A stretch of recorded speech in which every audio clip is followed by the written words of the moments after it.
श्री शिवाय नमस्तुभ्यम।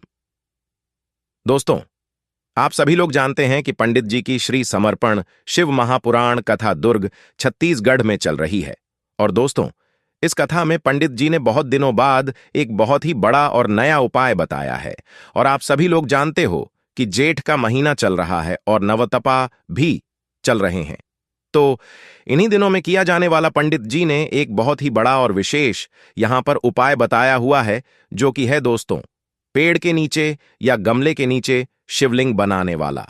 अब यह उपाय आपको किस लिए करना है, कब करना है, किसको करना है, कैसे करना है, ये सारी जानकारी हम आपको इस वीडियो में देंगे। अगर आपने आज की कथा को नहीं सुना है तो भाई आपको ये वाला उपाय जरूर सुनना चाहिए, क्योंकि आज की कथा में ही पंडित जी ने अपना ये वाला उपाय बताया हुआ है।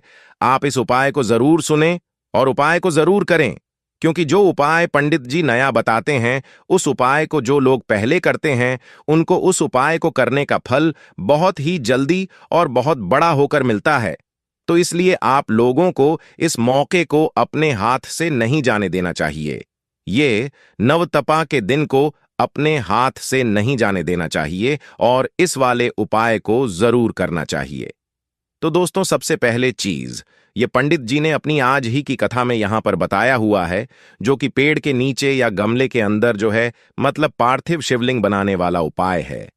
अब इस उपाय को करना किस लिए है, सबसे पहले आप लोग वह चीज सुन लो। तो देखो, अगर आपके जीवन में बहुत ज्यादा दुख परेशानी है, चाहे वह धन से जुड़ी हुई हो, चाहे वह आपके जीवन में किसी भी प्रकार की दुख और समस्या से जुड़ी हुई हो, या आपके घर में रोग और बीमारी हो, किसी भी प्रकार की अगर दुख परेशानी आपके जीवन में चल रही है और उसके लिए आपने अपने सभी उपाय करके देख लिए हैं, सभी व्रत करके देख लिया और आप बहुत परेशान हो चुके हैं, आपके मन में ऐसा लगता है कि हमसे ज्यादा दुखी तो कोई होगा ही नहीं, तो भाई उस जगह पर आप लोगों को यह वाला उपाय करना है।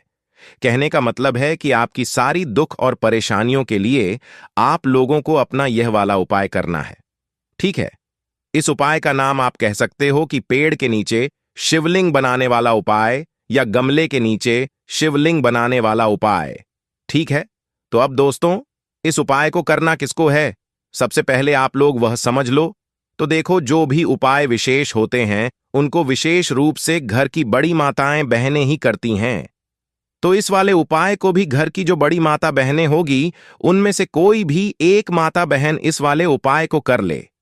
ठीक है, उसके बाद में दोस्तों, अगर किसी कारणवश घर में माताएं बहनें उपस्थित ना हो, तो फिर घर का कोई बड़ा पुरुष इस वाले उपाय को कर सकता है, फिर चाहे वह पुरुष ही क्यों ना हो, उसमें कोई भी दिक्कत वाली बात नहीं है। उसके बाद में दोस्तों, इस वाले उपाय को हमें किस समय करना है, तो देखो, इस वाले उपाय को आपको सुबह के समय करना है। इस बात का ध्यान रखना, यह वाला उपाय शाम के समय प्रदोष काल में नहीं होता है ना। उसके बाद में दोस्तों, आप जानते हैं कि इस वाले उपाय को हमें किस जगह पर करना है।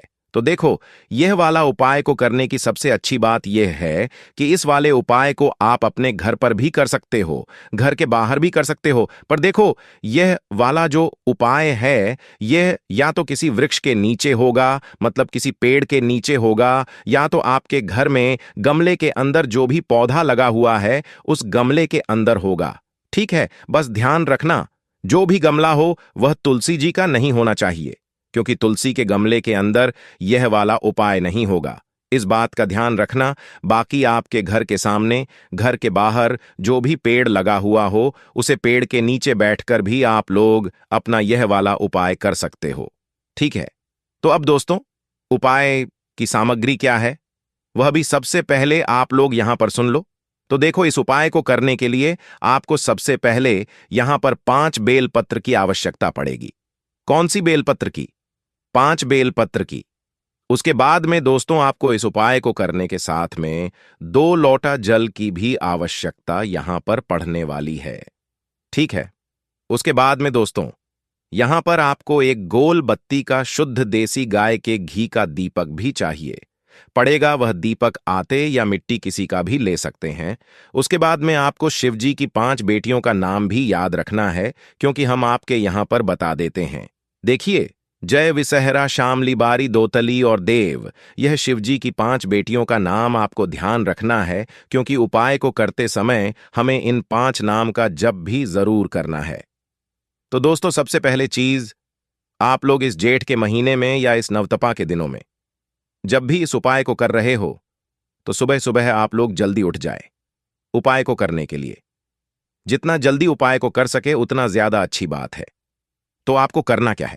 उठने से ही आपको सबसे पहले स्नान कर लेना है, शुद्ध हो जाना है, और शुद्ध होने के बाद ही आप लोगों को अपने उपाय को करने की तैयारी करना है।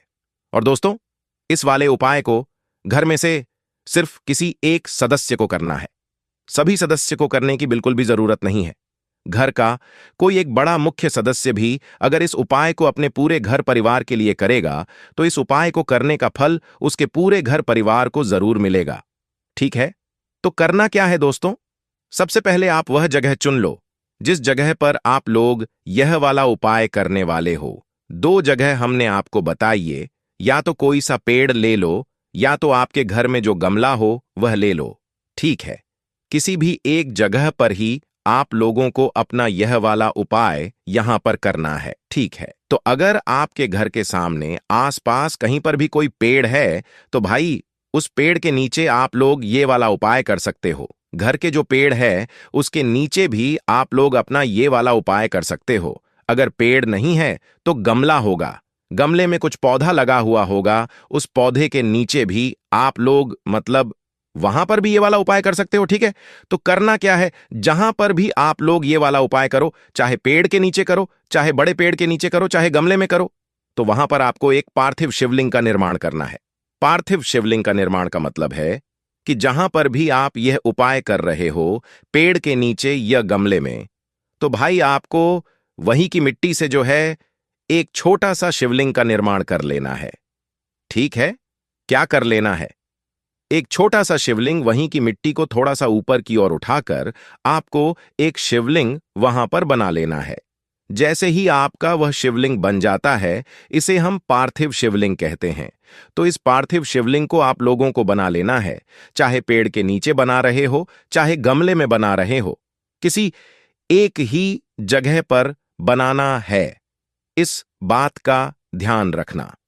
जैसे आप लोग अपना पार्थिव शिवलिंग बना लेते हो, तो पार्थिव शिवलिंग बनाने के बाद आप लोगों को क्या करना है कि भाई, आप जो अपने साथ में 5 बेलपत्र लेकर आए हुए हो ना, इस 5 बेलपत्र को क्या करना है, आपको एक एक करके शिवजी की इस पार्थिव शिवलिंग के ऊपर चढ़ता है। ठीक है? अब दोस्तों, यहां पर हमने आपसे बोला था कि आप शिवजी की 5 बेटियों का नाम लेना। ठीक है? तो वह नाम आपको एक एक बेलपत्र चढ़ाने के बाद बोलते जाना। आप 5 बेटियों का नाम है, तो एक बेलपत्र को चढ़ाते समय एक नाम बोलना है, दूसरी बेलपत्र को चढ़ाते समय दूसरा नाम बोलना है। ठीक है? तो इस तरीके से सबसे पहले अपनी पहली बेलपत्र निकालो और वह पार्थिव शिवलिंग के ऊपर समर्पित कर दो। ठीक है? डंडी का भाग अपनी तरफ करके समर्पित करते जाना। जैसे पहले बेलपत्र अपने समर्पित कारी, तो जय बोल दिया। उसके बाद में दूसरी बेलपत्र समर्पित करें, तो विश्रहरा बोल दिया। उसके बाद में तीसरी बेलपत्र समर्पित करें, तो शामलीबरी बोल दिया। उसके बाद चौथी बेलपत्र समर्पित करी, तो दौतली बोल दिया। उसके बाद 5वीं बेलपत्र समर्पित करी, तो देव बोल दिया। इस तरीके से आपको यह 5 बेलपत्र एक एक करके चढ़ाने हैं, और हर बेलपत्र को चढ़ाते समय शिवजी की एक बेटी का आपको नाम लेते जाना है। जैसे यह 5 बेलपत्र चढ़ जाती हैं, अपना वह 2 लोटा जो जल है, जो आप अपने घर से लेकर आए हुए हो, उसे निकाल लो। और उसे निकालने के बाद आपको क्या करना है कि इस पार्थिव शिवलिंग के ऊपर आपको अपने यह 2 लौटे जल को आमने सामने कर लेना। ठीक है? एक तरफ से नहीं चढ़ाना है, दोनों लौटों को आमने सामने कर लेना है, और एक धारा से इन्हीं 5 बेलपत्र के ऊपर आपको उस शिवलिंग के ऊपर जो है जलधारा से चढ़ाना चालू करना है। ठीक है? तो एक धारा से पूरा जरा आप लोग वहां पर चढ़ा देना।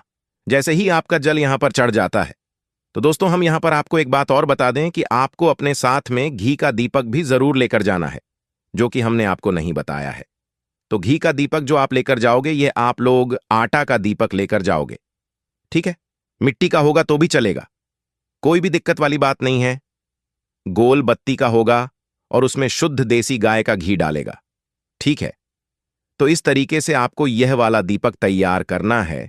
और दीपक को तैयार करने के बाद जो है, आपको दोनों लौटा जल चढ़ाने के बाद इस दीपक को इस पार्थिव शिवलिंग के पास में थोड़ा दूरी बनाकर जो है जला देना है। ठीक है, और जलाने के बाद भगवान से हाथ जोड़कर एक बार अपनी वह दुख और परेशानी का स्मरण कर लेना है जिसके लिए आप लोग अपना यह वाला उपाय कर रहे हो। अगर आपकी कोई मनोकामना भी है ना, तो आपको उपाय को करने के बाद आपको अपनी वह मनोकामना भगवान शिव जी से बोल देना है। ठीक है, मनोकामना जैसे ही आप लोग यहां पर बोल देते हो, तो क्या यहां पर आपका उपाय पूरा हो जाता है? जी नहीं, अभी आपका उपाय पूरा नहीं होता है। जैसी आप अपनी दुख परेशानी या मनोकामना बोलते हो, तो उसके बाद में आपको क्या करना है कि उपाय पूरा होने के बाद, भगवान के दर्शन करने के बाद, आपने जो अभी अपनी 5 बेलपत्र को चढ़ाया हुआ है, ठीक है, तो इन 5 बेलपत्र को आपको वहां से उठा लेना है। कहां से उठा लेना है? जहां पर अभी आपने पार्थिव शिवलिंग के ऊपर इन 5 बेलपत्र को चढ़ाया हुआ है, वहां से उठाकर इन 5 बेलपत्र को अपने घर के अंदर लेकर आपको आ जाना है। उसके बाद में दोस्तों, इन 5 बेलपत्र को आप अपने घर में ही सुरक्षित किसी अच्छी जगह पर रख दे। जैसे आपके घर में जो भगवान वाला स्थान होगा, वहां पर आप इन 5 बेलपत्र को रख सकते हैं, क्योंकि अब इन 5 बेलपत्र में भगवान शिव जी का आशीर्वाद आ चुका है। और जब तक ये 5 बेलपत्र आपके घर में रहेंगे, आपके घर में कोई दुख और परेशानी नहीं आएगी। पंडित जी ने बोला है कि भाई 2.5 महीने ज्यादा से ज्यादा समय है कि 2.5 महीने के अंदर आप लोगों के जीवन से सारी दुख परेशानियां दूर हो जाएंगे। आपने जिस मनोकामना के लिए अपना यह वाला उपाय किया होगा, आपकी वह मनोकामना भी पूर्ण जरूर हो जाएगी, है ना? तो दोस्तों, इस तरीके से आप लोगों को अपना यह वाला उपाय करना है। पर दोस्तों, यहां पर एक प्रश्न और निकाल कर आता है, हमें इस उपाय को कितनी बार करना है? तो देखो, पंडित जी ने ऐसी तो कोई बात नहीं कही है कि हमें इस उपाय को कितनी बार करना है, पर इस उपाय को आप लोगों को एक बार ही करना है, रोज रोज नहीं करना है। जब भी करो पूरे मन और पूरे विश्वास से करना, ताकि आपको उपाय को करने का फल मिल जाए। पंडित जी ने खुद बोला है, 15 दिनों के अंदर ही आपके दुख और परेशानी दूर होना शुरू हो जाएगी और आगे आपकी जीवन में कभी कोई दुख परेशानी नहीं आएगी। इस तरीके से आपको अपना यह वाला उपाय पूरा कर लेना है।